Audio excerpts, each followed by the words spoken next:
चुरहट में जो मानसिकता थी उसको दबाने का प्रयास हो गया था।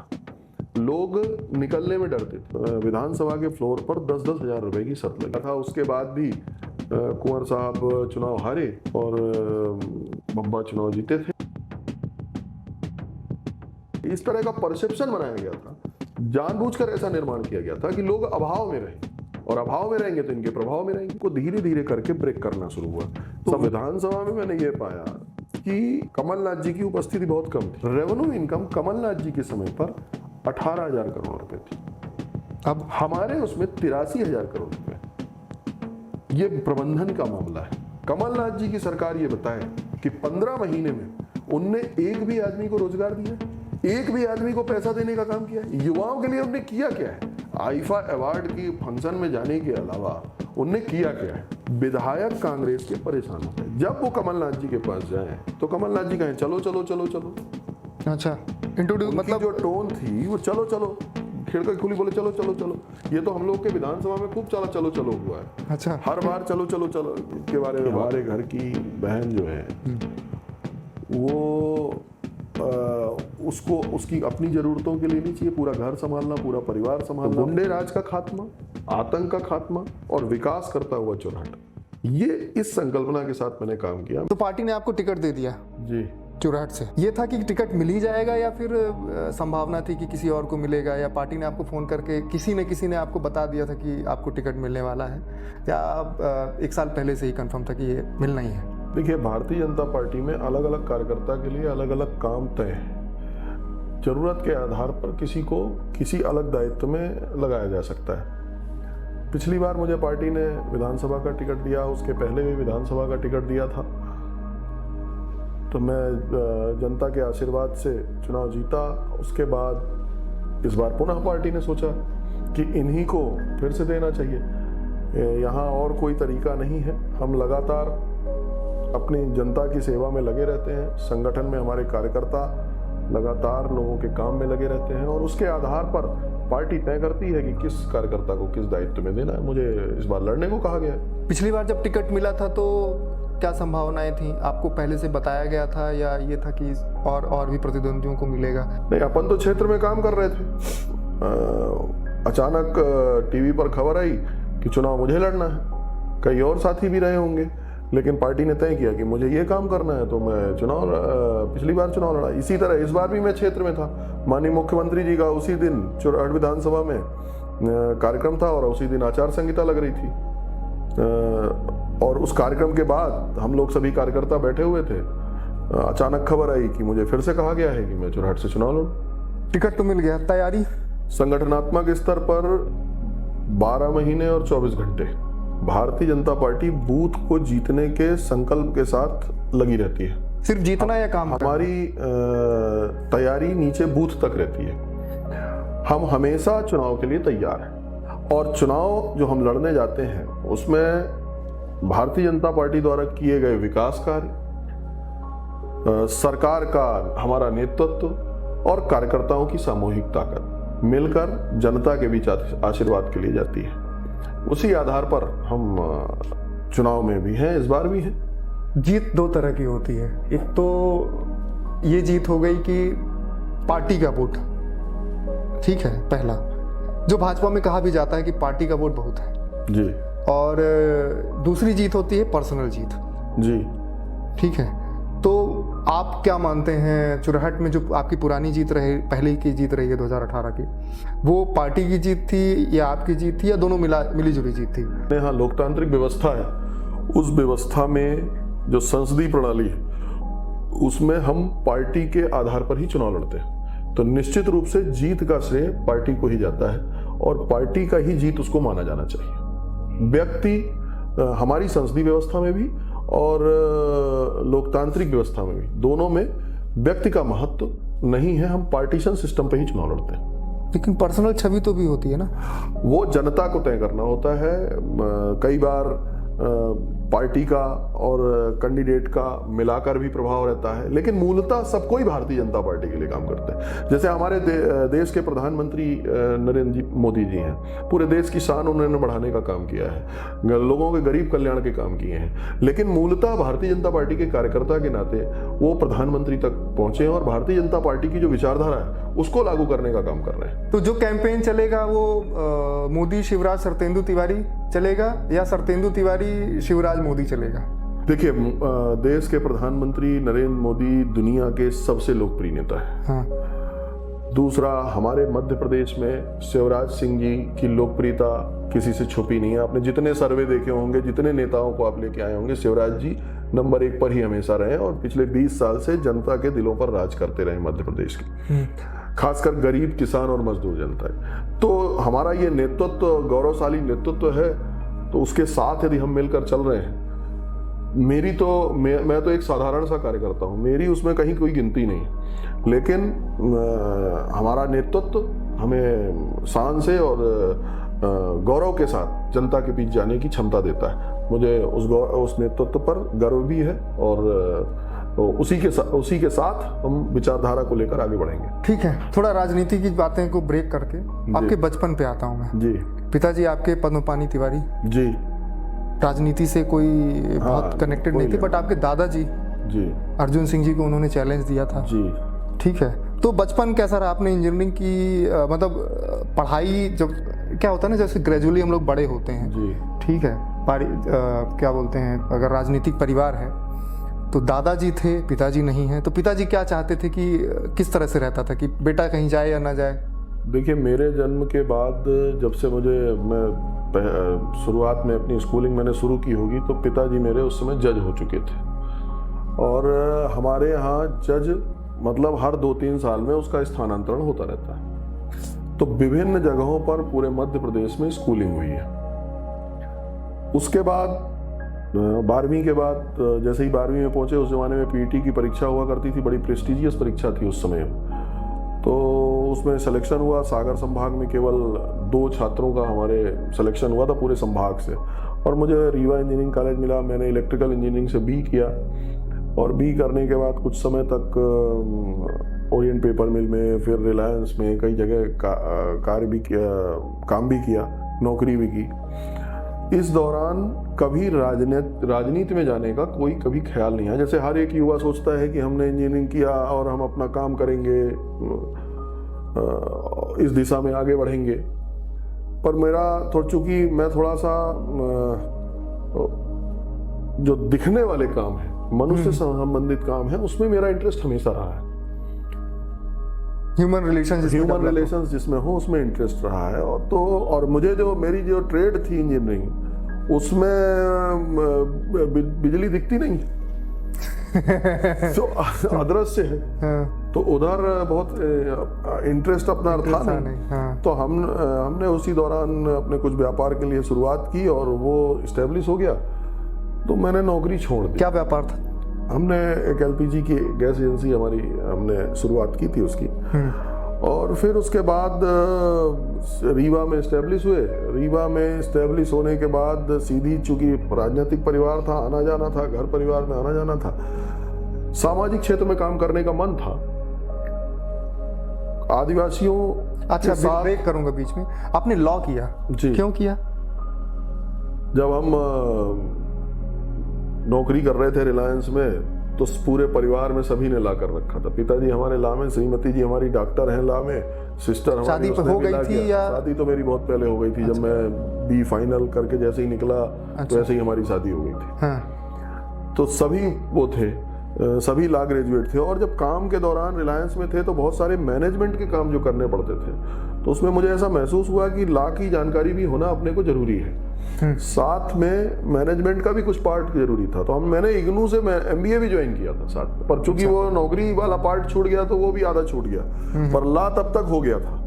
तो एलएलबी हो गया था बरकतुल्लाह यूनिवर्सिटी से, और ये भी हो गया था, पर एक्चुअली वो काम के लिए आवश्यक था उस समय, इसलिए वो करने के बारे में हमने सोचा। पारिवारिक बैकग्राउंड भी था, तो इंटरेस्टिंग भी था, कर लिया। सभी कोई लॉ में थे, लॉ के क्षेत्र में थे। फिर पढ़ाई, अपने बिजनेस शुरू किया, बिजनेस शुरू करते करते आप लोगों से इंटरेक्ट कैसे, मतलब ये हुआ कि अब ये क्यों डिसीजन होता है कि हम अब राजनीति में जाएंगे? नहीं, मेरे पास कुछ सीधी जिले के आदिवासी भटकते हुए अचानक आ गए। कब? साल? जब मैं 2007 के दिसंबर और 2008 के जनवरी के आसपास। क्यों आए वो लोग आपके पास? पता नहीं, वो हमें अपनी उसमें प्रतिष्ठान पे बैठा हुआ था, वो घूमते फिरते मेरे पास आ गए, वहीं मेरा उनसे परिचय हुआ। तो उनने मुझे कहा कि हम आपके ग्रैंडफादर के कारण से चाहते हैं कि आप हमारे एक कार्यक्रम में अतिथि हों। तो मैंने कहा यार मैं कोई नेता वेता हूँ नहीं। क्या कार्यक्रम था?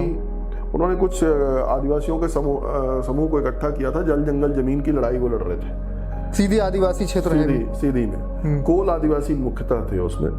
तो मेरा भी चूंकि मन था कि कुछ लोगों के बीच काम करें, पर भी फिर भी मैंने उनसे कहा यार मैं कोई नेता वेता हूँ नहीं, अपन अपना काम कर रहे हैं, मुझे आप क्यों ले जाना चाहते हो? बोले नहीं, हम वहाँ के नेताओं को नहीं लाना चाहते किसी। तो हमने कहा कि आप वहाँ के नेताओं को नहीं लाना चाहते, बड़े बड़े नेता है वहाँ पे। और तब बोले नहीं, एक अतिथि की जरूरत है, आप हमारे लिए परफेक्ट हो, आप आ जाओ। पता नहीं मेरे से मिलने जुलने के दौरान उनको कुछ लगा होगा, मैंने तय कर लिया, मैंने उनको समय दिया, उन्होंने जनवरी में मुझसे कांटेक्ट किया और जनवरी में 2008 की जनवरी में वो मुझे कार्यक्रम में ले गए अतिथि बना के। मेरे से जो कुछ थोड़ा मोड़ा बनता था मैंने बोला, पर मेरा इंटरेस्ट था काम करने का, उनके बीच काम करके उनके बीच जाकर मुझे बहुत अच्छा भी लगा। और फिर उसके बाद ये सिलसिला चालू हो गया। वो जब भी उनके कोई कार्यक्रम हो सीधी जिले में कहीं भी, तो वो मुझे बुलाएं, सिंगरौली में जाएं तो वो मुझे बुलाएं, जैसे एक गणपति विराजते हैं तो वो मुझे बुला लें और मैं उनके कार्यक्रमों में चला जाऊं। मुझे भी अच्छा लगने लगा, बीच बीच में थोड़ा बहुत हम लोगों का मिलना जुलना भी होने लगा। और पर उस दौरान जो मैं चूंकि एक राजनीतिक परिवार से था, तो जो क्षेत्र के लोग थे उनके मन में सहज ही ये भाव आने लगा कि ये राजनीति में आना चाहते हैं, इसलिए ये यहाँ घूम रहे। और उस अपने मन में उस समय तक कोई विचार नहीं था।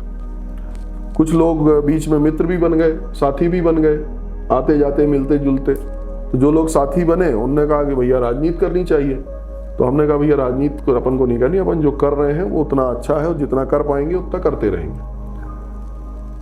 किस्मत को कहीं और ले जाना था, पुराना पारिवारिक बैकग्राउंड था, लोगों की नज़र इस हिसाब से देखने लगी और भाग्य में लिखा था तो राजनीति में आ गया। जब आप 2008 में पहली बार आपको आदिवासियों ने बुलाया था तो विधायक कौन थे वहाँ? उस समय विधायक अजय सिंह जी थे चित्रकूट में। हाँ, और मतलब ये पहला अनुभव कैसा था कि आप गए और पहली बार जो कहते हैं ना पीपल इंटरेक्शन, वो कैसा रहा? अब मैं जब पहला कार्यक्रम में गया तो 400-500-600 लोगों का कार्यक्रम था। हाँ। तो मेरे लिए तो वही घटना नहीं थी कि 500-600 लोगों के बीच में आप कार्यक्रम में अब चूंकि और ये उनका विश्वास था कि आपको बुलाया उन्होंने। अब वो उस कुल मिला के भाग्य में लिखा था, भगवान को दिशा देनी थी, तो सब माध्यम बनते चले गए। और फिर ये छोटे मोटे जो आपके कार्यक्रम हुए और कार्यक्रम होते होते ये डिसाइड हुआ कि आप चुनाव लड़ेंगे? नहीं, ऐसा कोई डिसाइड नहीं हुआ था। हाँ। या टेस्टिंग के लिए कि हाँ एक बार पर्चा भर नहीं, ऐसा भी कुछ नहीं था। मैं चूंकि मैंने आपको पहले बताया कि जब मैं लोगों के बीच जाना आना शुरू हुआ तो कुछ वहाँ पे मित्र बन गए, कुछ परिचित के बन गए, कुछ साथी तैयार हो गए। और पारिवारिक बैकग्राउंड चूंकि राजनीतिक था तो लोग राजनीतिक चश्मे से देखने लगे मुझे।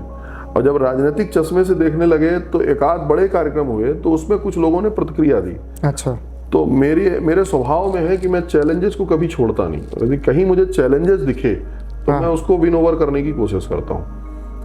लाइफ में हमेशा मेरे साथ ये रहा। जैसे मुझे जब मैं पीटी दे रहा था तो उस समय लोगों ने कहा कि पहले अटेम्प्ट में पीटी में नहीं होता, तो मैंने कहा पहले अटेम्प्ट में निकालेंगे। तो मतलब चैलेंजेस लेना मेरा स्वभाव रहा है। तो उस समय उनने कहा लोगों ने कि राजनीति में इस समय आवश्यकता है, ये क्षेत्र खाली है। तो अपने कोई इंटरेस्ट नहीं था, पर ये जरूर था कि राजनीतिक लोगों से मिलना जुलना। उस समय के वहाँ के सीधी के विधायक, सीधी के नेता थे केदारनाथ शुक्ला जी, यहाँ गोविंद मिश्रा जी थे। तो इन सब लोगों से भी के बारे में अपन जानते थे, इन सब से भी संपर्क थोड़ा बहुत कहीं ना कहीं से था। पर हो गया, परिस्थितियां बन गई। पता नहीं किस क्षण मोमेंट लगा कि राजनीति में जाना चाहिए। ऐसा कोई प्लान्ड वो नहीं था, टिकट मांगने आप गए थे गोंडवाना पार्टी से या नहीं, मेरे को उन्हीं सब लोगों ने जो मेरे साथ थे उन्हीं ने सजेस्ट किया कि भैया गोंडवाना से लड़ना चाहिए। हमने कहा ठीक है चलते हैं। तो उस समय दादा हीरा सिंह मरकाम गोंडवाना गणतंत्र पार्टी के प्रमुख थे, तो मैं उनसे मिलने गया। तो मैंने कहा कि मैं चुनाव नहीं लड़ूंगा, अच्छा, पर मैं आपके साथ रहूंगा, आपकी मदद करूंगा। तो उनने मुझसे कहा कि हमारे पास चुरहट में कोई नेता नहीं है और हम चाहते हैं कि आप चुरहट विधानसभा से चुनाव लड़िए। तो मैंने कहा मेरा कोई चुनाव लड़ने का इंटरेस्ट नहीं है और हम लोग साधारण लोग हैं, बहुत सारा सुनते हैं कि बहुत पैसा वैसा लगता है, तो मेरे पास कुछ है नहीं और मैं वहाँ इस चक्कर में नहीं पड़ना चाहता। पर मैं इतना आपको विश्वास दिलाता हूँ कि आप जहाँ जहाँ लड़ेंगे वहाँ मैं सब जगह आपके साथ रहूँगा, पूरे समय रहूँगा, पूरा समय दूंगा आप। फिर भी उनने आदेश किया कि नहीं आपको लड़ना ही पड़ेगा। फिर वहाँ से मैंने कहा मैं सोच के बताऊँगा। लौट के आने के बाद बातचीत और लोगों से होती गई, धीरे धीरे मन बन गया, मैंने हाँ कह दी और फिर अब उसके बाद से एक नई दिशा, नई धारा शुरू हो गई। कैसा रहा पहला चुनाव? पहला चुनाव तो अनुभव का चुनाव था। जनता का बहुत ज्यादा प्यार मिला चुरहट में, जिसकी अपन कल्पना नहीं कर सकते। आज यहाँ पर आने के बाद लगता है कि जब हमने शुरू किया था तो कितना ज्यादा जनता का हमें आशीर्वाद उस समय मिला था। कभी उसके पहले पंच के चुनाव भी की ना लड़े थे ना लड़ाए थे, सीधे विधानसभा किंग बने ना किंग मेकर बने, सीधे विधानसभा का चुनाव लड़े थे। तो सभी चीजें सीखने को थी। उस चुनाव को हम यदि थोड़ा अनुभव मेरे साथ होता तो मैं शायद वो चुनाव जीत गया होता। उसमें जिस तरह की हवा थी और जिस तरह का माहौल था और त्रिकोणीय संघर्ष था, मुझे लगता है कि जो एक कैडर होता है राजनीतिक व्यवस्था में, वो कैडर का अभाव मेरे लिए काफी नुकसानदेह रहा। अदरवाइज हवा मेरे पक्ष में थी।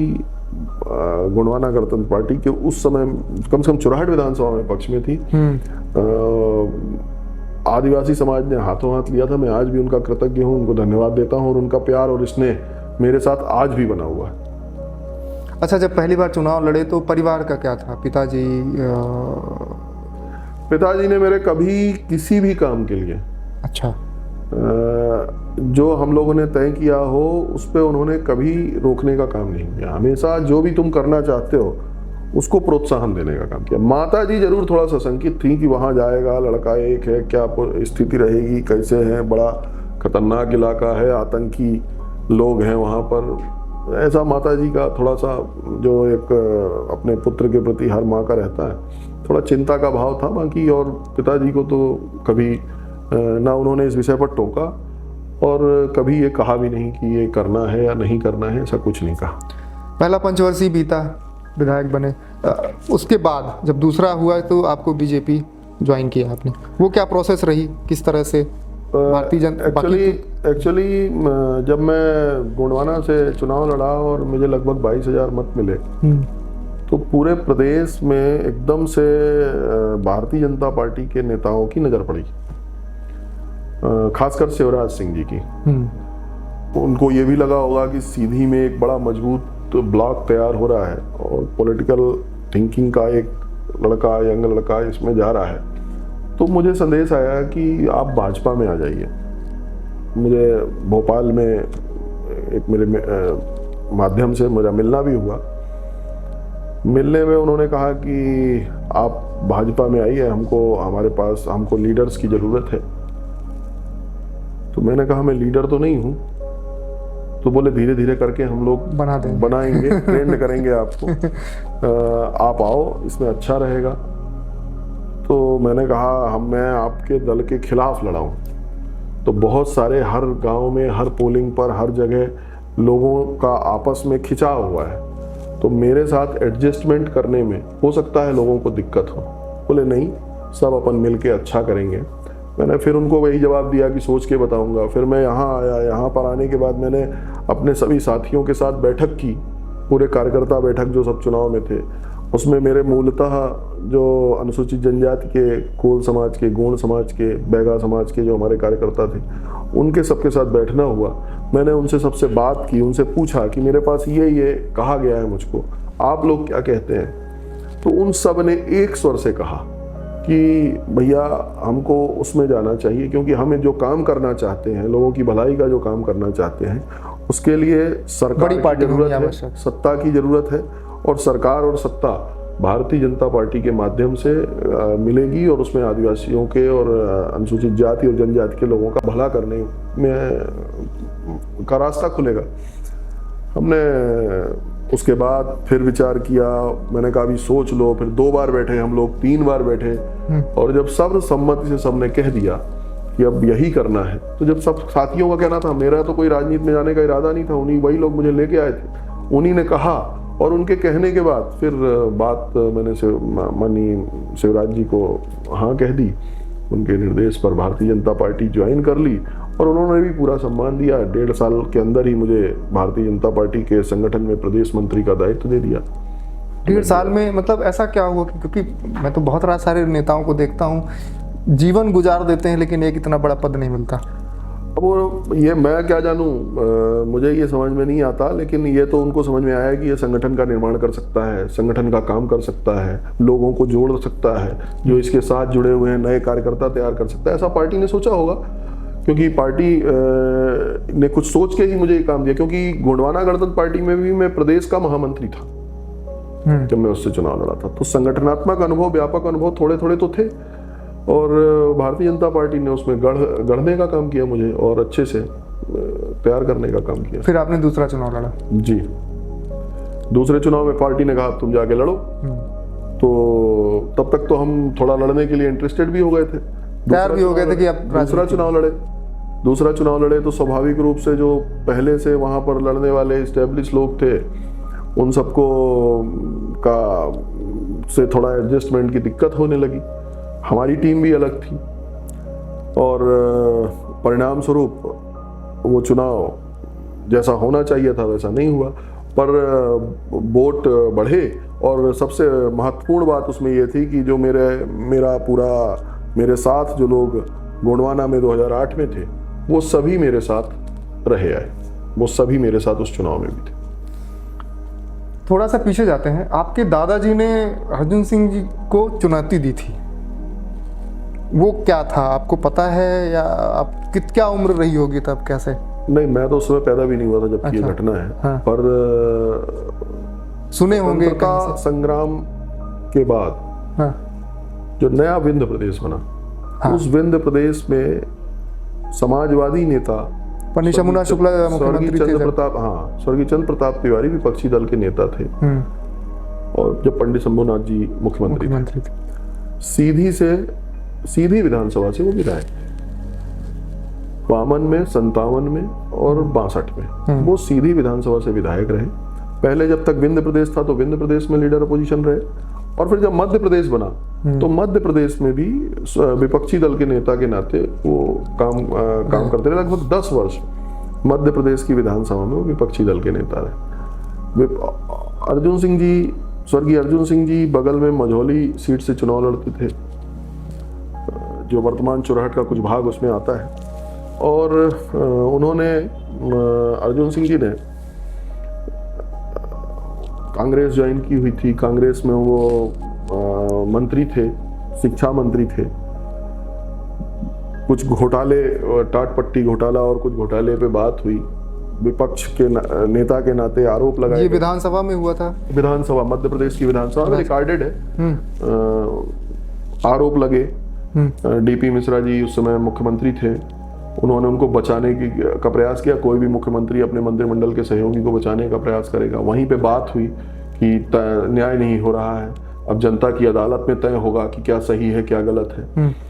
तो बात बात में ग्रैंडफादर ने हमारे कहा कि जनता की अदालत में कुंवर अर्जुन सिंह जी बताएं कि कहाँ से चुनाव लड़ना है। अच्छा, तो अर्जुन खुले चैलेंज। तो अर्जुन सिंह जी ने कहा कि मैं तो चुरहट से लड़ता हूँ, आना हो तो लड़ लो। तिवारी जी यदि चाहें चुरहट आ जाए। तो फ्लोर पर, विधानसभा के फ्लोर पर 10-10 हजार रुपए की शर्त लगी। अच्छा, अरे ये तो बड़ी घटना। और उसके बाद उन्होंने अपना दुखी मन से अपना क्षेत्र छोड़ा सीधी। और वो चुरहट आए। चुरहट में 67 में चुनाव हुआ, और वो ऐतिहासिक चुनाव था। चुरहट की में वास्तव में सामंतवाद के खिलाफ पहली लड़ाई हुई जिसमें जनता ने वो लड़ाई लड़ी और सरकार पूरी जनता उनके साथ थी। पूरा उस जमाने में सारा अमला साथ में था, बैलेट पड़ता था सब तब। अभी तो ईवीएम हो गया है। आज की जैसे चुनाव आयोग की स्थिति उस समय नहीं हुआ करती थी, तो पूरा एक तरह से पूरी सरकार, पूरा अमला राहत कार्य खोल दिया था। उसके बाद भी कुंवर साहब चुनाव हारे और बब्बा चुनाव जीते थे। फिर उसके बाद वो 72 में फिर चुरहट क्षेत्र से ही विधायक रहे। हालांकि फिर बाद में इंदिरा गांधी जी ने 69 में समाजवाद का नारा दिया था, ये सब लोग कांग्रेस में चले गए थे। कांग्रेस में फिर मंत्री भी रहे, वन मंत्री भी रहे और कई विभागों के मंत्री रहे। एक उनकी यात्रा थी, पूरा जीवन काल लगभग 77-80 तक राजनीतिक काल रहा। उसके बाद फिर वो सर्वोदय में क्या एक आजकल एक ईमानदार, उस जमाने में और कठिन था, आज भी ईमानदार राजनेता का राजनीति में रहा आना कठिन है। और इंदिरा जी जब दोबारा लौट के आई कांग्रेस में 80 में इमरजेंसी तो उसके बाद से जो गिरावट राजनीति में आई तो धन बल का और बाहुबल का व्यापक उपयोग होने लगा। इमरजेंसी का समय आपने देखा होगा। इमरजेंसी बहुत छोटे थे तो वो जो काल था, उस काल में अच्छे लोगों का रुख पाना राजनीति में कठिन था। आते हैं फिर से आपकी करंट राजनीति में। एक बार आप हार गए जी, वो हार का क्या कारण रहा होगा? ये कह सकते हैं कि अपन ने सबके बीच अपन अपनी बात पहुंचा नहीं पाए, क्योंकि सरकार के तो विकास कार्य थे लेकिन उसको पहुंचाने में अपन सफल नहीं हुए। तो इस वजह से क्या वो चुनाव हारने का मूल कारण था। क्या है राजनीति में, या कांग्रेस का गढ़ कनेक्टिविटी नहीं, गढ़ तो जीत के साथ साथ गढ़ बनता है। जो जीतता रहेगा उसका, जो दल जीतता रहेगा उसका गढ़ हो जाता है, कहने लगते हैं आप लोग। लेकिन गढ़ जैसी कोई बात नहीं होती। चुरहट में जो मानसिकता थी उसको एकदम दबाने का प्रयास हो गया था। लोग निकलने में डरते थे, लोग बात करने में डरते थे। लोकतंत्र में जिस तरह से विरोध के स्वर आने चाहिए और उसका सम्मान किया जाना चाहिए, वो परंपरा सी चुरहट में खत्म हो गई थी। अब उसकी शुरुआत 2008 में जो हुई, 2013 आते आते थोड़ा उसमें बढ़ोतरी हुई थी, और पर फिर भी हम नीचे तक नहीं पहुंच पाए थे। और 2013 में इसलिए चुनाव अपन नहीं जीत पाए, भारतीय जनता पार्टी नहीं जीत पाई। फिर 2018 जी 2018 में हम लगातार लोगों से संपर्क में रहे आए, हमने बातें कही, लोगों को बातें धीरे धीरे समझ में आने लगी, लोगों को परिवर्तन समझ में आने लगा कि भारतीय जनता पार्टी की सरकार में क्या क्या परिवर्तन हो रहे हैं, विकास के कैसे कैसे कार्य हो रहे हैं जो पहले वहाँ नहीं हुए थे, जो हो जाने चाहिए थे वो नहीं हुए। जनता ने आशीर्वाद दिया कि ये कुछ नया करेंगे। या कांग्रेस की एंटी इनकम्बेंसी दिग्विजय सिंह, और मतलब दिग्विजय सिंह तो पहले थे, मोदी जी का असर कुछ 2014 से 2018 तो नेता ही है, उनका असर तो हमेशा रहता है। मध्य प्रदेश और देश की जनता के दिलों पे राज करते हैं वो, तो उनका तो फायदा। कुल मिला के 10 साल तक छवि बनाने का काम हुआ और फिर 10वें साल ही जीत हुई। छवि बनाने की बात नहीं है, छवि में तो ऐसी कोई बात नहीं थी। 10 वर्ष तक जो एक सामंतवादी पकड़ होती है, उस पकड़ को कमजोर करने का, ढीला करने का प्रयास हुआ, लोकतंत्र को मजबूत करने का प्रयास हुआ। देखिए, लोकतंत्र में हार जीत अपना भाग है, हार जीत बड़ा विषय नहीं है। विषय ये है कि आप लोगों को खोल पा रहे हैं कि नहीं, उनके अंदर के डर को खत्म कर पा रहे हैं कि नहीं। एक अदृश्य सा डर है, इस तरह का परसेप्शन बनाया गया था, जानबूझकर ऐसा निर्माण किया गया था कि लोग अभाव में रहें, और अभाव में रहेंगे तो इनके प्रभाव में रहेंगे। ये विचारधारा से लड़ना मुख्य काम है। जीत हार तो अपनी जगह होती, चलता रहता है। आपके कैंपेन का मुख्य विषय क्या रहता है और क्या रहेगा? मैंने ये प्रयास किया कि जो चुरहट क्षेत्र को जाति के आधार पर, सामंतवाद की सोच के आधार पर, गरीब को अभाव में रखने की मानसिकता के आधार पर जो चुरहट को अभी तक लोगों ने तैयार किया था, या उसको लेकर वो अपने को बड़ा बताने की कोशिश करते थे और एक सुपीरियरिटी कॉम्प्लेक्स से ग्रसित थे। वास्तविकता उससे अलग है। मैंने ये प्रयास किया कि हम धीरे धीरे उस पूरे ट्रेंड को चेंज करके विकास की तरफ ले जाएं। पूरी दुनिया जिस तरफ जा रही है, पूरा प्रदेश जिस तरफ जा रहा है, उस तरफ चुरहट को भी ले जाने का प्रयास करें, जन कल्याण की तरफ ले जाएं, थोड़ा सा ओपननेस की तरफ ले जाएं कि लोग विरोध करने के लिए भी खुले मन से विरोध कर पाएं, चाहे वो सही हो या गलत हो। विभिन्न जो ग्रुप्स हैं जो अपने हित के बात करते हैं, वो अपनी बात कह पाएं, खुले मन से कह पाएं, ऐसा प्रयास किया। साथ में जो गरीबों के प्रति उनके रास्ता रोक दें, उनका पानी रोक दें, उनके घर को रोकने का काम करें, उनको तकलीफ देने का काम करें, उसके संबंध में एक डर का वातावरण होना चाहिए कि शासन, प्रशासन और कानून से चलता है, गुंडों से नहीं चलेगा। तो गुंडे राज का खात्मा, आतंक का खात्मा और विकास करता हुआ चुरहट, ये इस संकल्पना के साथ मैंने काम किया। मैंने जाति और धर्म को कभी कोई महत्व नहीं दिया और उस आधार पर अपन काम करते हुए आगे बढ़ रहे हैं। 2018 जीत के बाद आप पार्टी के महामंत्री थे तब भी, तो ये उम्मीद थी कि बड़े पद पर हैं तो शायद कोई मंत्री बना देंगे किसी विभाग का। जब मैं विधायक बना तब मैं प्रदेश का मंत्री था, सेक्रेटरी था। बीच में कोरोना आया, हमारी सरकार भी बनी। उसके पहले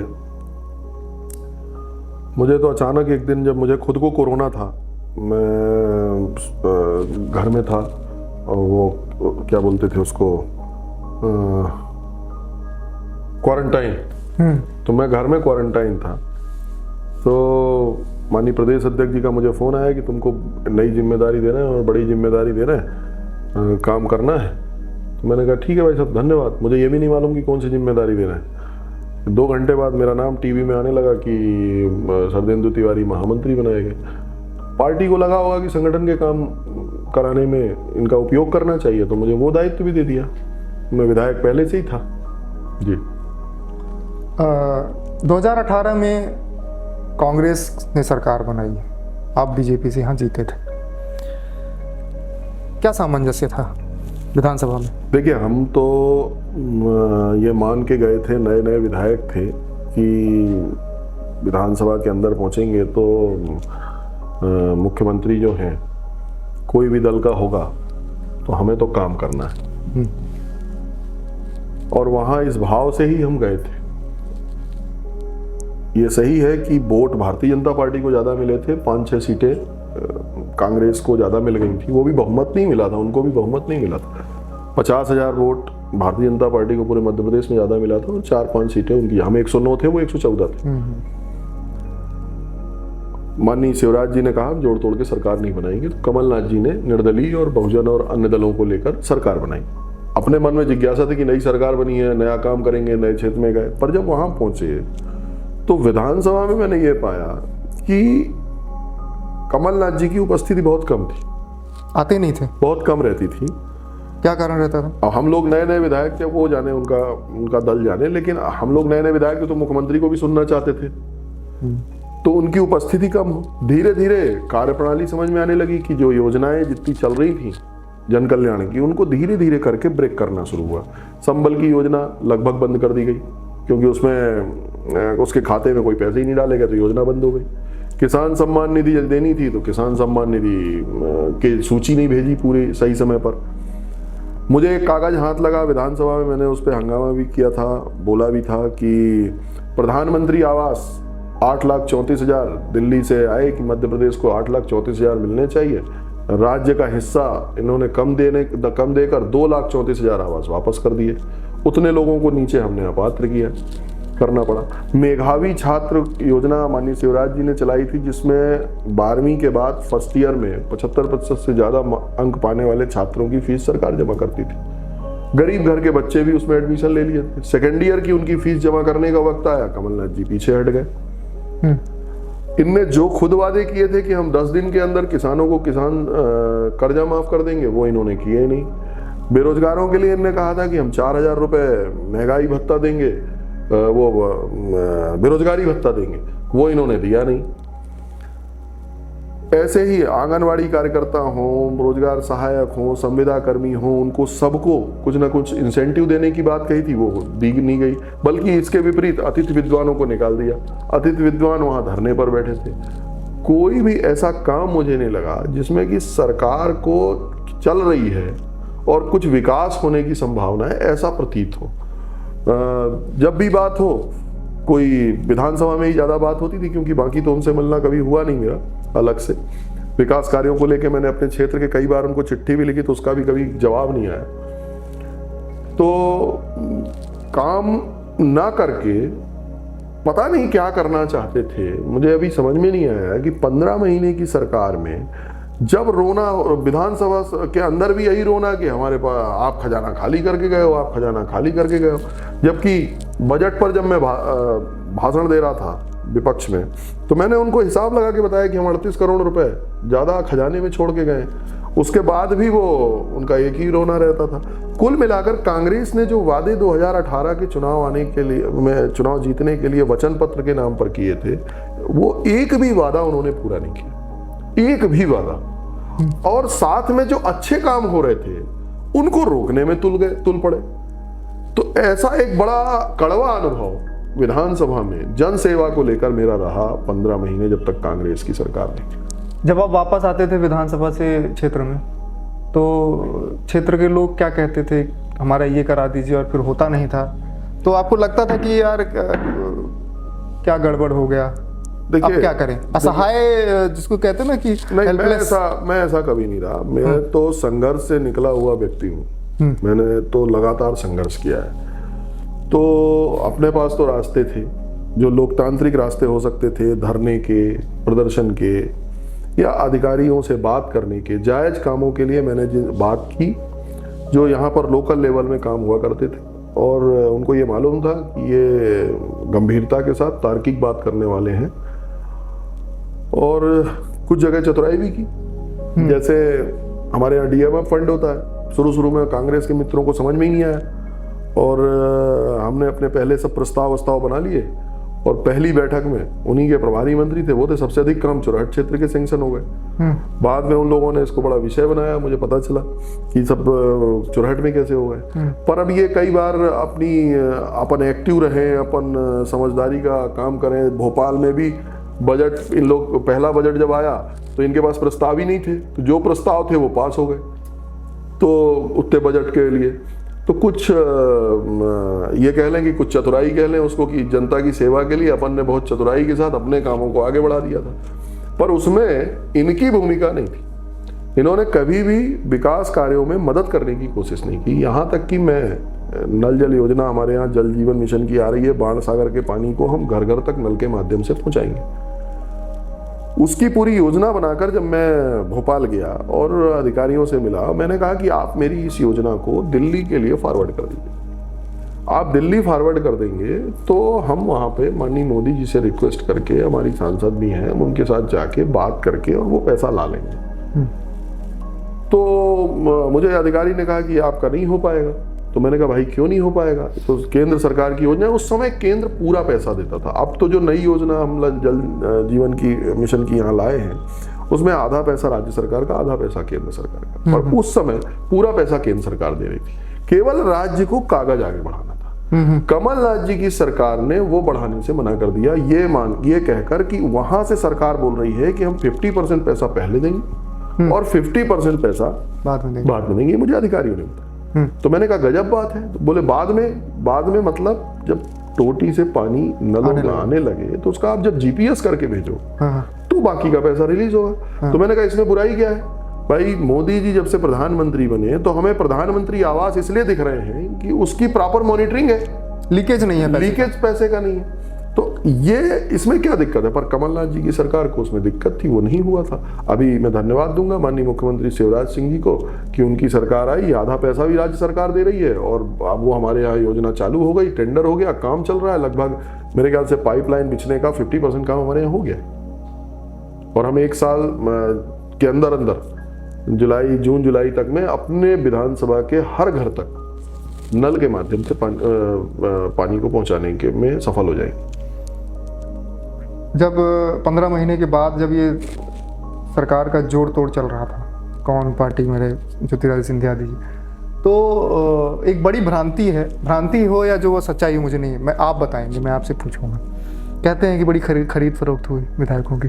देखिए, कुछ तो कहेंगे, कुछ तो कहना है, इसलिए संभालने में मैंने जो पहले आपको बताया कि कांग्रेस ने जो महत्वपूर्ण चलती हुई जनोपयोगी योजनाएं थी उनको बंद करने का काम किया और अपने वचन को नहीं निभाया। परिणाम क्या हुआ? हम विधायक भी रुष्ट थे। हम विधायक हैं, हम विधायक होने के नाते जनता के बीच जाते हैं, जनता के बीच कांग्रेस का भी विधायक जा रहा है जो सरकार में है, उससे जनता कह रही कि साहब हमारे घर में हमारे प्रियजन हमको छोड़ के चले गए। संबल का हमारा कार्ड बना हुआ था, माननीय मुख्यमंत्री शिवराज जी ने यह तय किया था कि 5,000 रुपए की अंत्येष्टि तुरंत और 2 लाख रुपए का एक्सीडेंट से डेथ हुई है तो 4 लाख रुपए उसके परिजन को दिए जाएंगे। ये योजना का पैसा नहीं मिल रहा है, हमको इसका पैसा दिलाइए। अब विधायक जी क्या कहें, जो कांग्रेस के विधायक हैं, वो बोले कि साहब मेधावी छात्र में हमारा बच्चा पढ़ रहा था, सेकेंड ईयर का, हमारा फीस नहीं जमा हुआ, जमा कराइए। विधायक कांग्रेस के परेशान हो गए। जब वो कमलनाथ जी के पास जाए तो कमलनाथ जी कहें चलो चलो चलो चलो। अच्छा, इंट्रोड्यूस मतलब जो टोन थी वो चलो चलो, खिड़की खुली बोले चलो चलो चलो। ये तो हम लोग के विधानसभा में खूब चला चलो चलो हुआ है। अच्छा, हर बार चलो चलो चलो के बारे में बात होती थी। तो करे क्या विधायक? अब उसको वो जनता के प्रति जवाबदेह है, उसको अपनी जनता को फेस करना है। वो चुन के ही इसलिए आया है कि उसको जनता के काम करने हैं, और वो उसको करने नहीं दिए जा रहे। जो चल रहे थे उसको भी रोकने का काम हो गया है। तो इस परिस्थिति में विधायक कब तक आपके साथ बंधुआ जैसे रहेंगे? और ज्योतिरादित्य जी ने कई बार कांग्रेस के मंचों पर इस बात के लिए टोका। अच्छा। और यहां तक उन्होंने कहा कि यदि आप इनको सबको नहीं करेंगे लागू, वचन को हमारे लागू नहीं करेंगे तो हम सड़क पर उतर जाएंगे। तो दम इतना था कि कांग्रेस के नेताओं ने उस समय कहा कि आप उतर जाइए सड़क। वो सड़क पर उतरे, सरकार गिर गई। अब हमारी सरकार बनने की स्थिति थी, आप उस समय समझ रहे हैं, परिस्थितियां ऐसी थी कि हमारे पास 107 विधायक तो हम पहले से थे, 109 कांग्रेस के साथी आना चाहते थे, बोले आप सरकार बना लें, हम लोग मिलकर जनता के विकास के लिए काम करना चाहते हैं। हो गया, पर यह तय हुआ कि आपको हम फिर से जनता के बीच जाएंगे। यदि खरीद फरोख्त जैसी कोई बात होती तो दोबारा जनता के बीच क्यों जाते? हम जनता के बीच गए, जनता से चुन के आए, और फिर अब ये नई सरकार काम कर रही है। ये सरकार चुनी हुई सरकार है, ये सरकार कोई दल बदल भर की सरकार नहीं है। उन सब विधायकों ने इस्तीफे दिए और इस्तीफा देने के बाद फिर से जनता के बीच गए। लगभग 7 विधायक जो बेचारे थे वो दोबारा चुन के नहीं आ पाए उस समय के, लेकिन उन्हें चुनाव लड़ा, जनता के बीच गए, जनता का फिर से आशीर्वाद लिया। और छोटे मतों से नहीं जीते, 50,000, 56,000, 60,000, 70,000 ऐसे मतों से उपचुनाव जीत कर सभी वो आए। उसमें से बहुत सारे लोग मंत्री भी बने, बहुत सारे विधायक के नाते, हमारे साथी के नाते काम कर रहे हैं। ये तो रही पार्टी की बात। विंध्य प्रदेश का बड़ा नारा लगता है, मैहर से विधायक हैं भाजपा से नारायण त्रिपाठी जी, वो नारे लगाते रहते हैं और आपका भी कहीं ना कहीं सुनने को मिलता था, विंध्य प्रदेश होना चाहिए, विंध्य प्रदेश होना चाहिए। और शिवराज जी का विंध्य प्रदेश की तरफ क्या मतलब प्रदेश अलग होना चाहिए मानसिकता, या आपका भी उस तरफ क्या मानसिकता रही? मैंने तो ये कभी नहीं कहा कि ये ऐसा बनना चाहिए, नहीं बनना चाहिए। कोई भी प्रदेश या कोई भी जिला या कोई भी तहसील की मांग क्यों उठती है? वो इसलिए उठती है, ये माना जाता है कि हम विकास ज़्यादा तेजी से कर सकते हैं, इसलिए उसकी मांग उठती है। दूसरा, कुछ इमोशनल मुद्दे हो जाते हैं कई बार। यहाँ इमोशनल वाला पार्ट मैं नहीं लेता, विकास की बात करता हूँ। अब विकास के मामले में आप तुलना कर लीजिए कि हमने पिछले 18 सालों में, 20 सालों में, जब से भारतीय जनता पार्टी की सरकार आई है, हम लगातार विकास की तरफ बढ़े। आज हमारे यहाँ के किसान को बाण सागर का पानी मिल रहा है, पूरे विंध्य क्षेत्र के किसान को। हमने शहडोल को अलग संभाग बनाया है, 3 नए जिले बनाए हैं, ट्राइबल्स के अलग अलग, उसमें उसको पूरा ले रहा हूँ मैं व्यापक पैमाने पर। वहाँ पर आप देखें कि हम विकास की नई गाथा लिखी जा रही है। वहाँ मेडिकल कॉलेज है, सतना में मेडिकल कॉलेज है, रीवा में मेडिकल कॉलेज है, सिंगरौली में मेडिकल कॉलेज है और सीधी में भी मेडिकल कॉलेज का भूमि पूजन माननीय मुख्यमंत्री जी ने किया है। स्वास्थ्य सुविधाओं को लेकर ये स्थिति हो रही, सुपर स्पेशलिटी हॉस्पिटल यहाँ आ चुकी है। सड़कें आप देखिए, आप यहाँ से भोपाल चले जाइए, जबलपुर चले जाइए, सिंगरौली चले जाइए, सीधी चले जाइए, मतलब कुल मिलाकर मैं ये पूछ रहा हूँ, आपके हिसाब से विंध्य प्रदेश बनना चाहिए नहीं बनना चाहिए? मैं वही बता रहा हूँ आपको कि लगातार हम विकास की तरफ बढ़े हैं और भारतीय जनता पार्टी की सरकार में यदि विकास हो रहा है तो जो भी निर्णय लेना है वो शीर्ष नेतृत्व तय करेगा कि उसको क्या करना चाहिए। मुझे ऐसा नहीं लगता कि हम विकास की एक धारा को छोड़कर एक इमोशनल विषय पर आगे बढ़ें और आगे आने वाली पीढ़ी को देश दुनिया से अलग करने का काम करें, ये ठीक नहीं है। आप लगातार विंध्य को विकास के लिए ले जाएं, आगे बातें करें, विंध्य के विकास की सोच रखें, ये महत्वपूर्ण है। और भारतीय जनता पार्टी की सरकार में, खासकर शिवराज जी के नेतृत्व में विंध्य में अद्भुत विकास हुआ है, लोगों के जीवन स्तर को ऊपर उठाने का काम हुआ है। विंध्य से सिर्फ एक मंत्री, वो भी बाद में बने चुनाव के 1 महीना पहले? नहीं, विंध्य से 3 मंत्री थे अभी। हाँ, 3 मंत्री थे। अब ये अलग बात है कि आप केंद्र के हिसाब से बात करेंगे। अभी की बात कर रहा हूँ। राम खिलावन पटेल जी विंध्य क्षेत्र से मंत्री थे, अभी साहूलाल सिंह जी विंध्य क्षेत्र से मंत्री थे और माननीय मीना सिंह जी विंध्य क्षेत्र से मंत्री, 2 कैबिनेट मंत्री और 1 राज्य मंत्री थे। हाँ। तो पर्याप्त संख्या थी। संगठन में उपाध्यक्ष थे कांतिधीर शीर्षदेव सिंह, मैं महामंत्री था, राजेश पांडे जी मंत्री हैं। तो संगठन के स्तर पर, सरकार के स्तर पर प्रॉपर प्रतिनिधित्व था। अभी माननीय राजेंद्र शुक्ला जी को फिर मंत्री बनाया, 4 मंत्री हो गए वापस। 30 तो कुल मंत्री मध्य प्रदेश में होते हैं, 230 विधानसभा है। मैं अभी जो आपको काउंटिंग बता रहा हूँ 30 विधानसभा की, यदि आप पुराना विंध्य क्षेत्र जोड़ लेंगे तो नरोत्तम मिश्रा जी भी दतिया तक, वो भी विंध्य में आ जाते हैं और ब्रजेंद्र प्रताप सिंह जी हैं पन्ना के, वो भी विंध्य क्षेत्र में आ जाते हैं। पुराना विंध्य क्षेत्र जिसके बारे में कई बार चर्चा होती है, यदि वो करेंगे तो 6 मंत्री हैं। आपके विधायक काल में चुरहट में, सीधी में 2 बड़ी दुर्घटनाएं हुई जी। एक मोहनिया टनल में जो बस का एक्सीडेंट हुआ और दूसरा एक नहर में बस पलट गई थी। बस पलटने वाला तो ओवरलोड और ये सब था जो हम लोग सुनते हैं अखबारों खबरों में। तो क्या है मतलब ये जो दोनों दुर्घटनाएं थी और ये नेशनल लेवल पे इनकी न्यूज़ चली और ये हुआ कि क्षेत्र, मतलब ये इतनी बड़ी घटना हो गई तो इसके पीछे सरकारी क्या गलतियाँ रहीं, जो उसमें जो लोग इन्वॉल्व थे बस और इसमें उनकी क्या गलतियां रहीं और फिर इसके बाद मिटिगेशन क्या किया गया? देखिए, निश्चित रूप से बहुत ही दुखद और तकलीफदेह घटनाएं दोनों रही हैं। मेरे को तो उन्होंने अंदर तक हिलाया है। बस पूरी की पूरी नहर में चली जाती है और उसमें हम अपने 50 से ज़्यादा संख्या में लगभग 47 लोगों को हमने उसमें खोया था और सब एक परीक्षा देने उसमें बच्चे जा रहे थे, उनकी डेथ हुई थी। वास्तव में वो अनप्रेसिडेंटेड घटना थी क्योंकि जो मेन मुख्य मार्ग था जहाँ से उस बस को जाना चाहिए था, उस मार्ग में ट्रैफिक स्लो था। क्यों? क्योंकि जो वो है पहाड़ है, छुइया घाटी है, उसमें एक ट्राला पलट गया था और चूंकि वहाँ बड़ा वाहन सिंगरौली और इस रूट पे चलते हैं तो कई बार वो पलट जाते हैं, तो एक तरफ का ट्रैफिक रहता है, तो ट्रैफिक स्लो था। इन्हें जल्दी पहुंचने के चक्कर में उसने वो वाहन को मोड़ दिया नहर के किनारे। उसने सोचा हिनौती, रामनगर और जिगना होके मैं सतना पहुंच जाऊँ। उसने वाहन मोड़ दिया और फिर पता नहीं क्या हुआ कि एक स्पीड ब्रेकर के बाद वो पूरी की पूरी बस लेकर नहर में चले गए और एक घटना, वास्तव में नहर के किनारे बस को जाने का परमिट नहीं था। ये एकदम सडन घटना थी, दैवीय आपदा समय। हाँ, ऐसा कह लें आप कि जैसे हम किसी एक रास्ते से जा रहे हैं और उस रास्ते पे कहीं ब्लॉकेज हमको कमी वो दिख रहा है, जल्दबाजी में हमने घुमा के दूसरे रास्ते को ले लिया और वो भी उस रास्ते को ले लिया जो वास्तव में बसों के ट्रैफिक के लिए या उसके ट्रैफिक के लिए नहीं था। उसमें बस चली गई, लेकिन मैं धन्यवाद दूंगा उसमें भी फिर से मध्य प्रदेश के मुख्यमंत्री शिवराज जी को। मैं 9 बजे घटना स्थल पर था और जब घटना स्थल पर मैं था तो लगातार हम लोग रेस्क्यू में लगे हुए थे। हमारे वहीं की लोनिया परिवार के कुछ बच्चे बिटिया ने कूद कर कुछ लोगों की जान भी बचाने का काम किया।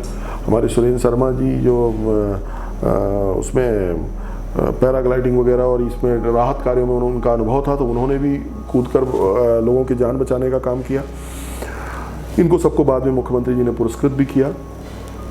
पर मुख्यमंत्री जी तुरंत इतने संवेदनशील हैं कि उन्होंने तुरंत मुझसे कांटेक्ट करके और जो जो करना है वो सब करने के लिए उन्होंने कहा। पूरा प्रशासनिक तंत्र, पूरा प्रशासनिक अमला, सबको ही लगे और हम 2-3 घंटे 4 घंटे में बस को लगभग ज़्यादातर शवों को निकालने में सफल हो गए थे। 200-300 आगे बह के एक टनल है उसी पानी के आगे जाने में, जिसमें बहुत ठंडा पानी रहता है, उसमें पूरा अंधेरा रहता है, लंबी टनल है। उस पर थोड़ा 1-2 दिन हमको बाद में वो हम शव प्राप्त कर पाए। जिनके यहाँ मृत्यु हुई, पहले उन्होंने मंत्री तुलसी सिलावट जी को भेजा, तो हम लोग ने बाकी वहाँ पर उनके साथ रहे। बाद में मुख्यमंत्री जी स्वयं आए और स्वयं आकर लगभग हर घर में वो उनका जाना हुआ। जाने के साथ में अब चूंकि जो अपने प्रियजन चले जाएं तो उनकी लौटाया तो जा नहीं सकता, पर उन्होंने जो राहत राशि है उस राशि की घोषणा की और वो राशि की डिलीवरी भी हुई, वो तुरंत दे भी दिया गया, लगभग सभी के पास वो पहुंच गया। और इतना तो हम कर सकते हैं कि उस परिवार को एक संबल मिल जाएगा, उनकी आगे की ज़िंदगी थोड़ी आसान हो जाएगी। बाकी जो चला गया वो तो चला गया। दूसरी घटना बस वाली, और उसके बाद इसमें सब जगह वो गए और उन्होंने फिर कार्रवाई भी की। आरटीओ को जो थे उस समय के उनको सस्पेंड करने का काम हुआ, जो सड़क के अधिकारी थे उनको बड़ी कार्रवाई हुई। और अच्छा, क्या फिर उसके बाद एक चीज़ मैं आपको ब्रेक करूंगा, क्या मतलब सुनने के आता है कि ये घटना हो इसके बाद इसको सस्पेंड कर दी, ये घटना हो इसके बाद इसको सस्पेंड कर दिया। क्या सस्पेंड करने से चीज़ें सही हो जाती हैं? नहीं, चीज़ें सही नहीं होती, लेकिन भविष्य के लिए कम से कम लोग उसका ख्याल रखेंगे, ये भाव रखा जाता है। और उसकी एक जांच करके हम भविष्य में इस तरह की घटनाएं ना हो उनको उनकी रोकथाम के प्रयास कर सकते हैं। जैसे उसके बाद हमने उस नहर वाले रास्ते में जहां वो एकदम से आ रहे थे वहां पर हमने एक वो लगवा दिया ऊपर से, ताकि वो बड़ी गाड़ी या ट्रक वगैरह उस रास्ते से न जा पाए। हाँ, ये बड़ा मिटिगेशन है। ये चीज़ें अपन उन जांच के बाद और उस घटना के बाद अपन कर पाते हैं, इसलिए वो इस तरह की कार्रवाई की जाती है। दूसरी घटना आप बता रहे हैं कि वो एक हमारी बस आई और वो एक ट्रक अनियंत्रित होकर उसका टायर फट गया। वो भी बड़ा मतलब अचानक हुई घटना थी। बस खड़ी है, ट्रक क्रॉस हो रहा है, बड़ा लोडेड ट्रक है, वो ट्राला जिसको वो कहते हैं, कैप्सूल कहते हैं जिसको, और अचानक उसका टायर फटता है। और वो जब फटता है तो उस समय फटता है जब वो बस के बगल में रहता है, तो वो पूरा बस में पलट जाता है। और 2-3 बसें वहाँ खड़ी थी, तीनों बसों को एक एक करके वो मारता है।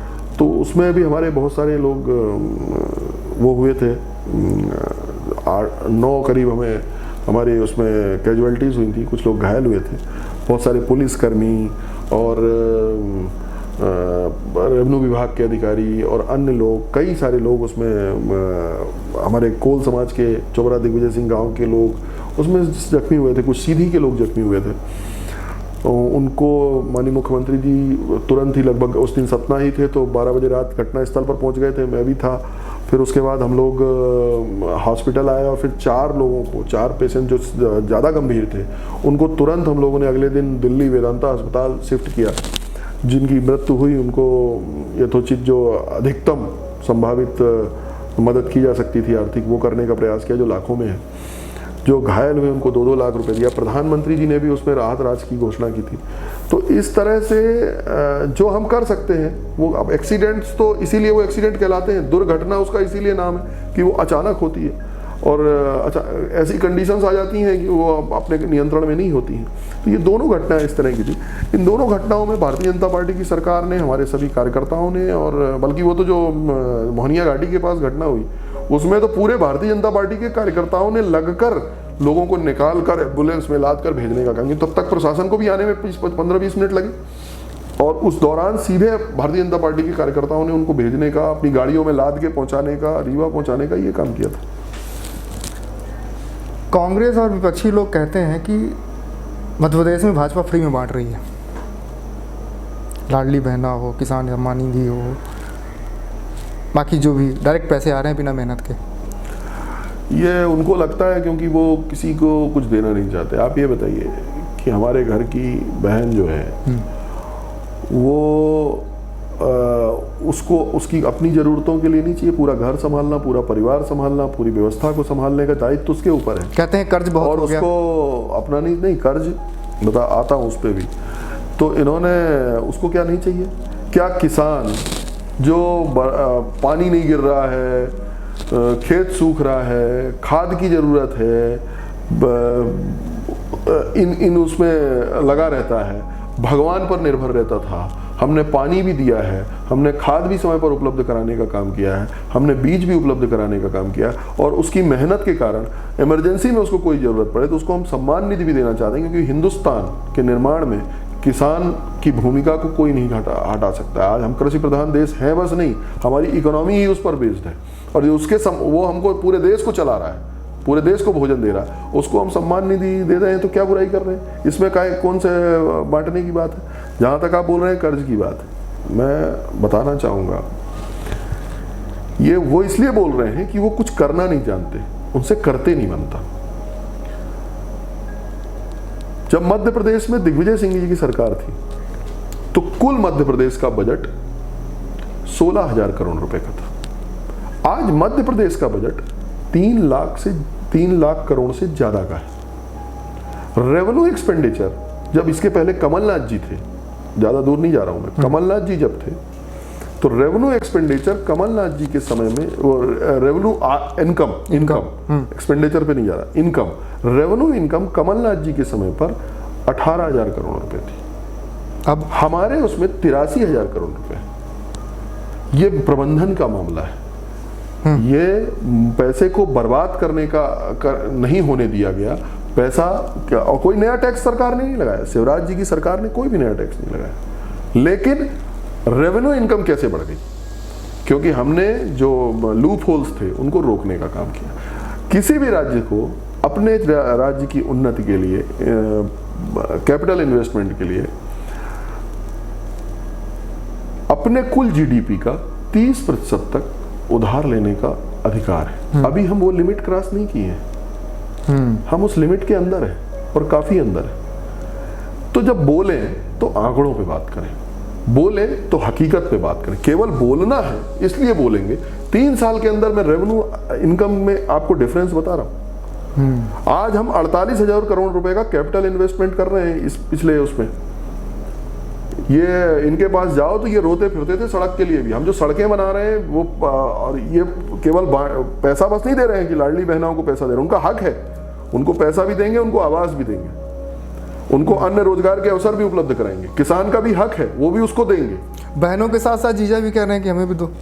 उनको तो मिल ही रहा है किसान सम्मान निधि, 1,000 रुपए उनको मिल रहा है, 1,1250 उनको मिल रहा है। बहनों की बराबरी वो नहीं कर पाएंगे। युवाओं के लिए रोजगार, युवाओं के लिए हमने सीखो कमाओ योजना चालू की। सीखो कमाओ योजना में आप काम भी सीखिए और वो बाकी सबको भी देने का काम हो रहा है। दूसरा एक बात और मैं बता रहा हूं, झूठ बहुत लंबे समय तक नहीं चलता, आंकड़ों पे बात होनी चाहिए। कमलनाथ जी की सरकार ये बताए कि 15 महीने में उनने एक भी आदमी को रोजगार दिया, एक भी आदमी को पैसा देने का काम किया है। युवाओं के लिए उनने किया क्या है? आईफा अवार्ड के फंक्शन में जाने के अलावा उनने किया क्या है?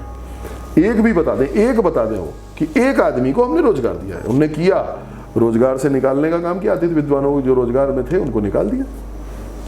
उनने ये काम किया था। हमारी सरकार में 1 लाख से ज्यादा नौकरियां सरकार दे चुकी है, आपको मालूम है।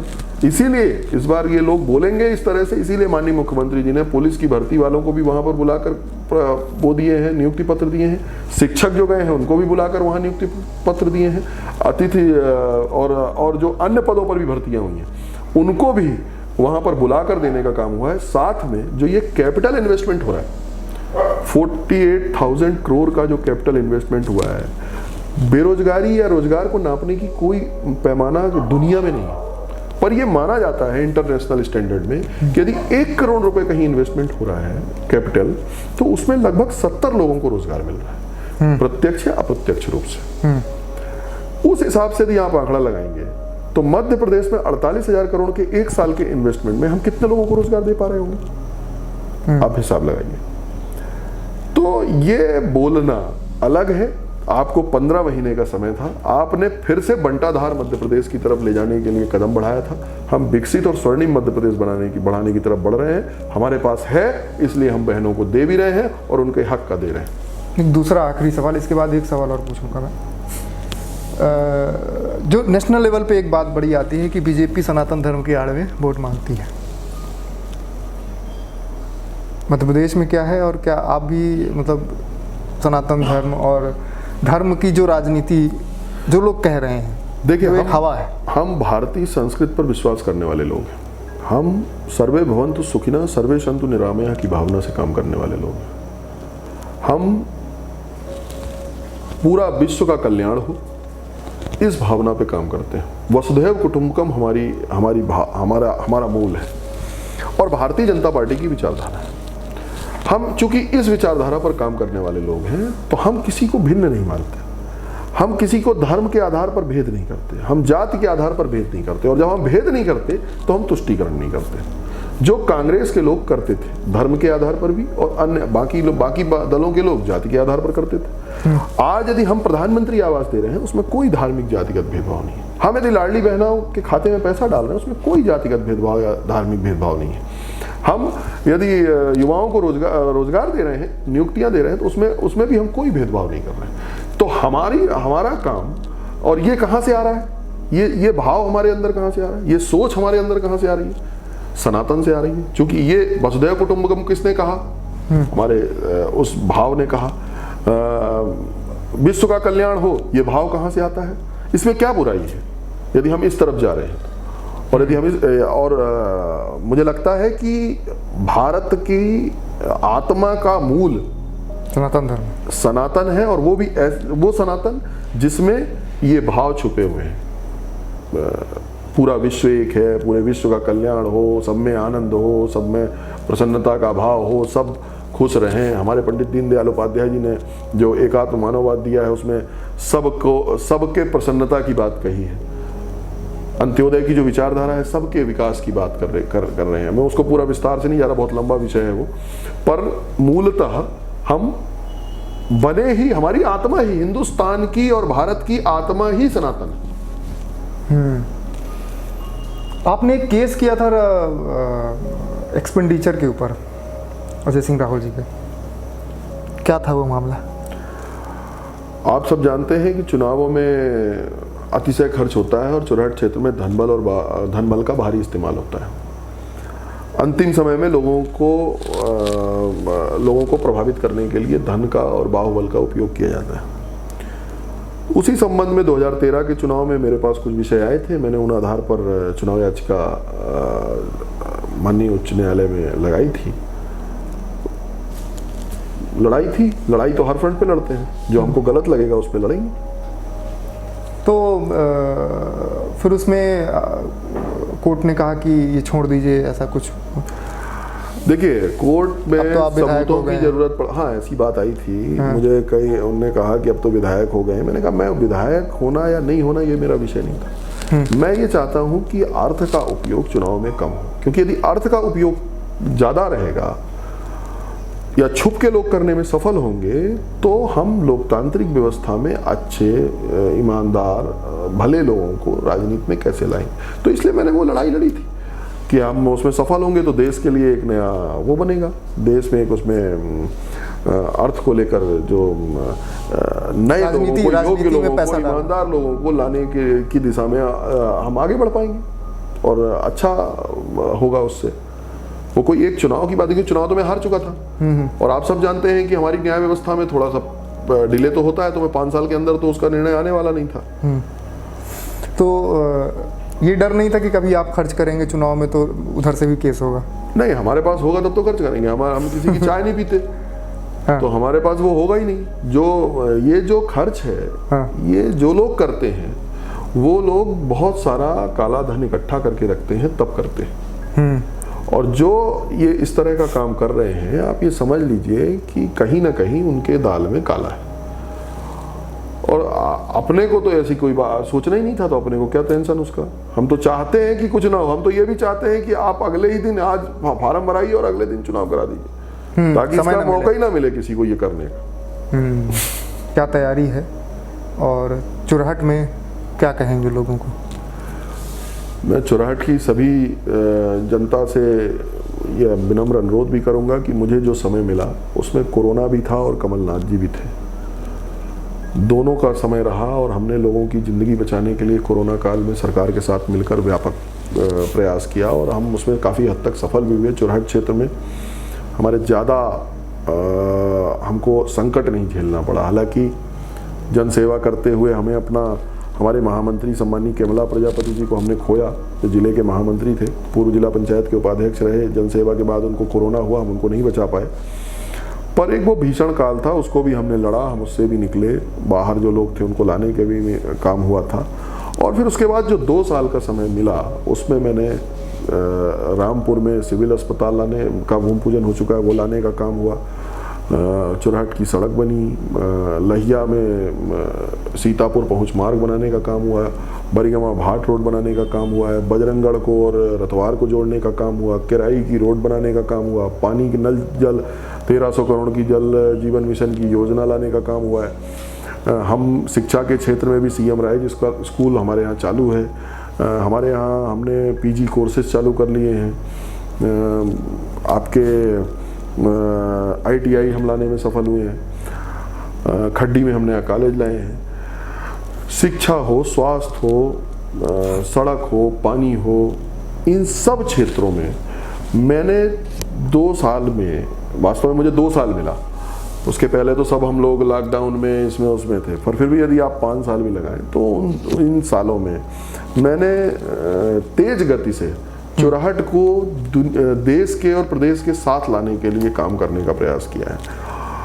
मैंने ये भी प्रयास किया कि हमारे यहाँ जैसे 65,000 करीब लाडली बहना का रजिस्ट्रेशन हुआ, उसमें कोई किसी से किसी भी तरह की दलाली या पैसा न लेने पाए। ये भी मेरा प्रयास रहा है। तो मैं भ्रष्टाचार मुक्त, मैं आतंक मुक्त चुरहट बनाने का वचन जनता को देता हूँ कि अगले 5 साल में यदि उनका आशीर्वाद मेरे साथ रहा तो मैं ये करूँगा। साथ में विकास के भी बहुत सारे काम और छूटे हुए हैं, अधूरे हैं।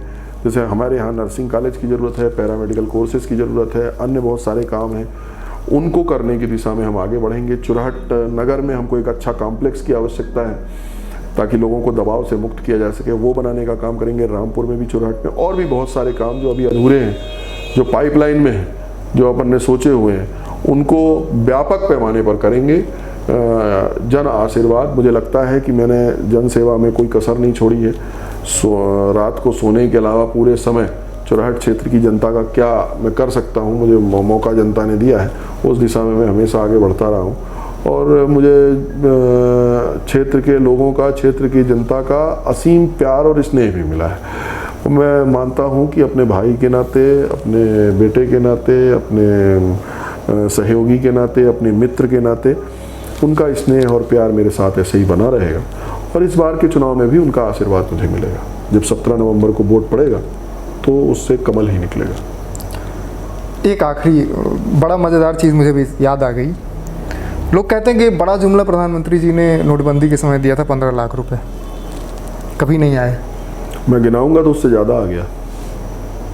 ये जो किसान सम्मान निधि आ रही है, ये जो आपको प्रधानमंत्री आवास का पैसा आ रहा है, ये जो 5 लाख का आयुष्मान का पैसा आपको दवाई हो रही है लोगों की, ये जो आपको पाइपलाइन नल जल योजना आपके साथ आपके उसमें आई है, बहुत सारे बोनस हुए हैं, बहुत सारे लोगों को जो स्वरोजगार शुरू करने के लिए व्यवस्था की गई है, ये क्या है? जो सबल है, जो कर सकता है उसके लिए है, जो नहीं भी कर सकता उसके जो उदासीन है। प्रधानमंत्री आवास दिया गया, एक घर में 4-4 प्रधानमंत्री आवास बन गए हैं। 4 भाई हैं, चारों भाई के बने हुए हैं। भोजन हम दे रहे हैं 2 जून का। आपको याद है जब कांग्रेस का कोटा राज था तो 14 रुपए किलो और 5 रुपए किलो एक का कोटा में गल्ला मिलता था, गेहूं मिलता था। आज हम निःशुल्क अनाज दे रहे हैं उसका। तो ये क्या है?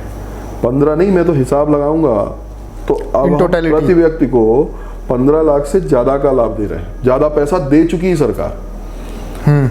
जुमला नहीं है वो। मोदी जी जो बोलते हैं वो करते हैं। हाँ, तरीका अलग है। अब इनको लगता है कि कांग्रेसियों को तो जरूर ये लगता है कि उनके खाते में पैसा आ जाए और वो मजा करने लगे। उनकी आदत पड़ी हुई है। क्योंकि मेरे को याद है कि जब शिवराज सिंह की सरकार थी 2018 के पहले, तो बोनस आया था मेरे क्षेत्र में, और जितने कांग्रेस के लोग थे वो सब बड़े बड़े किसान थे, और सब ने 2 लाख 4 लाख 5 लाख रुपए बोनस प्राप्त किया था सरकार किसानी के नाम पे। अब जब से उनकी सरकार आई तब से उनको बोनस नहीं मिला, पर उनको लगता है कि सब उनके खाते में आ जाए। जिसको जिस तरह से चाहिए उसको उस तरह से देने का काम देश के प्रधानमंत्री मोदी जी ने किया है। मैं पूरा, आप कहेंगे तो पूरी सूची दे दूंगा कितना कितना पैसा किस किस तरफ से आया, और प्रति व्यक्ति का उसका आंकड़ा बता दूंगा कि 15 लाख से ऊपर चल रहा है। बड़ी चीज़ एक आती है कि बीजेपी जो है वो कई सारी सोच विचारधाराओं को मिला करके बनाएगी। इसमें एक बजरंग दल भी एक विचारधारा है, एक राइट विंग है, ठीक है। तो ये राइट विंग और लेफ्ट विंग वाली क्या लड़ाई, और जो जितनी सारी छोटी छोटी क्या कहते हैं संगठन, चाहे बजरंग दल हो चाहे बाकी की जो जितने भी संगठन हो, उनको मिला करके जो बीजेपी बनाई गई है, लोग कहते हैं कि ये इनकी पार्टी है। नहीं, ये लोगों को पूरा ज्ञान नहीं है। बीजेपी ऐसे नहीं बनाई गई। भारतीय जनता पार्टी का गठन 1980 में माननीय अटल बिहारी वाजपेयी जी ने दिल्ली में किया। उसके पहले जनसंघ का हमारे पितृपुरुष श्यामा प्रसाद मुखर्जी जी ने गठन किया। ये पूर्णतः राजनीतिक संगठन है। हम अपना जो आदर्श है वो पंडित दीनदयाल उपाध्याय जी के अंत्योदय को लेकर और सर्वजन हिताय सर्वजन सुखाय की भावना को लेकर चलते हैं। पितृ संस्था के रूप में हमारे राष्ट्रीय स्वयंसेवक संघ है, क्योंकि उससे भी हमको आगे की विचारधारा की लाइन मिलती है, और उसमें कोई बुरा वो नहीं है। हम उसको सुपथ पर चलने का के मार्ग का प्रवर्तक मानते हैं। हमें वो सुपंथ पर हम बने रहें, राजनीति में भी हम लाइन में रहें। ये इसका आदर्श यदि कोई है तो वो हमारे स्वयंसेवक हैं, हमारे प्रचारक हैं। उनसे जो लोग असल में कई बार कंफ्यूज हो जाते हैं। बहुत सारे संगठन हैं जो स्वयं सेवकों के द्वारा प्रारंभ किए हुए हैं। अच्छा। जो संघ से निकले हुए हैं, संघ से आए हैं, और उनके द्वारा, जैसे हम सेवा के भाव से शिक्षा के लिए काम करते हैं। विद्या भारती है, शिक्षा के लिए काम। युवाओं के बीच में अखिल भारतीय विद्यार्थी परिषद काम करता है। तो पर इनकी सबका विचार राष्ट्र है, इनका सबका विचार भारत महान है, भारत माता की जय का नारा बोलने वाले लोग हैं। तो ये अब चूंकि लोगों को पूरा ज्ञान नहीं रहता कई बार, तो उसको कंफ्यूज करते हैं। पर जो उसका राजनीतिक भाग है, ये कह लें आप, वो भारतीय जनता पार्टी। चलिए, बहुत बहुत धन्यवाद।